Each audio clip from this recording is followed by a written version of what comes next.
দেখতে পাচ্ছ এবার আমরা যাচ্ছি, দেখো তুমি, দেখো আমরা যাচ্ছি এখন গাইস। এখানে কলার পাতা, দেখো গাইস সামনের দিকে তোমাদেরকে আমি 10 মণ গু দেখাচ্ছি। আসো 10 মণ গুল, আর গাইস ওখানে ধরার দরকার 100 মণ গু, বুঝছো গাইস? এখানে এত গুল লাগিন লাইলি পাগলে দেখা বোতল করছে, সেটা আমরা দেখতে পাই নাই।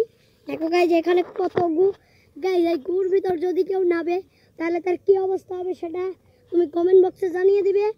দেখো গাইস কি গু, আর গাইস এসব পানার ভয় নাপলে কীরকম অবস্থা হবে সেটাও তুমি কমেন্টে জানিয়ে দেবে। গাইস দেখো এখানে বাঁশবাগান, গাইস বাঁশবাগানের ভিতর অনেক সুন্দর। এখন তুমি বাঁশবাগানে না গেলে আমার কিছু করার নেই গাইস। চলো আমি একটু এইদিকে যাই গাইস। যাওয়ার পর এখানে দেখছি গোবর গোবর গন্ধ বাড়াইছে গাইস। এটা দেখো তো গাইস কি, এখানে দেখতে পাচ্ছি ফালতু একটা গোবর রয়েছে গাইস। এই গোবরটা তোমরা দেখো কি সুন্দর গোবর, যে গোবর খাবে। এই আপনি কেডা গাইস? দেখো এটা কেডা, এরা কি তোমরা চেনো? যদি চিনে থাকো তাহলে কমেন্ট বক্সে তোমরা জানো গাইস। চলো আমরা একটু সামনের দিকে যাই।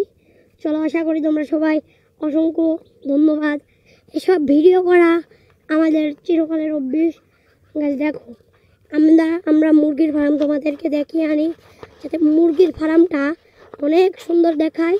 দাঁড়াও গাইস তোমাদেরকে এই দিকে কিছু দেখিয়ে নিই। দেখো গাইস, দেখো এটা আমাদের পাড়া প্রতিবেশী। দেখো গাইস, এবার আমরা ক্যামেরাটাকে পিছন দিকে নিলাম। চলো গাইস আবার সামনের দিকে যাই। গাইস সামনের দিকে গিয়ে একটু মুরগির ফার্ম পেলাম। দেখো গাইস এদিকে, দেখো গাইস পানির ভিতরে যদি গাইস পানির ভিতরে মুরগির ফার্ম দিলে বলো কেমন হয়?